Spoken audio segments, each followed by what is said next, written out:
বুবলিকে জড়িয়ে ধরে ছবি উঠে বিপাকে পড়লেন শাকিব খান। তাই তার বিস্তারিত জানতে চ্যানেলটি সাবস্ক্রাইব করে সম্পূর্ণ ভিডিওটি দেখতে থাকুন।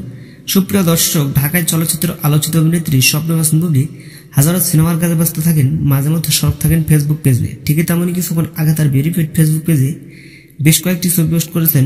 পোস্ট করা ছবিগুলোর ক্যাপশনে দিয়েছেন কয়েকটি ভালোবাসার লাভ ইমোজি, যা ক্ষণিকের মধ্যে সোশ্যাল মিডিয়ায় ভাইরাল। তবে স্বপ্না হাসান বুবলির পোস্ট করা ছবিগুলোতে দূর দূরান্ত লেগে যাচ্ছে। এক পর্যায়ে দেখা যাচ্ছে শাকিব খানকে জড়িয়ে ধরে আছেন স্বপ্না হাসান বুবলি, অন্য এক পর্যায়ে দেখছে বুবলিকে জড়িয়ে ধরে আছেন সুপারস্টার শাকিব। কয়েকটি ছবি ভিন্ন ভিন্ন লোকে ক্যামেরাবন্দি হয়েছেন স্বপ্না হাসান বুবলি ও সুপারস্টার শাকিব খান। ছবিগুলোতে অনেকে মন্তব্য করেছেন অনেক সুন্দর লাগছে স্বপ্না হাসান বুবলি ও সুপারস্টার শাকিব খানকে। অনেকে লিখেছেন সেরা জুটি ছিল সুপারস্টার শাকিব খান ও স্বপ্না হাসান বুবলি। অনেকে কমেন্ট করেছেন লুচ্ছামি করেছেন সুপারস্টার শাকিব খান। সেটা শুনে সুপারস্টার শাকিব খান বললেন, বুবলিকে জড়িয়ে ধরে বিভাগে পড়লাম আমি। তো সুপ্রিয় দর্শক, শাকিব খানের কথা শুনে আপনি কি ভাবছেন সেভাবে কমেন্ট করতে পারেন। আজকের ভিডিওটি ভালো লাগলে লাইক দিন। আপডেট খবর পেতে আমাদের সাথে থাকুন। অসংখ্য ধন্যবাদ পুরো ভিডিওটি উপভোগ করার জন্য।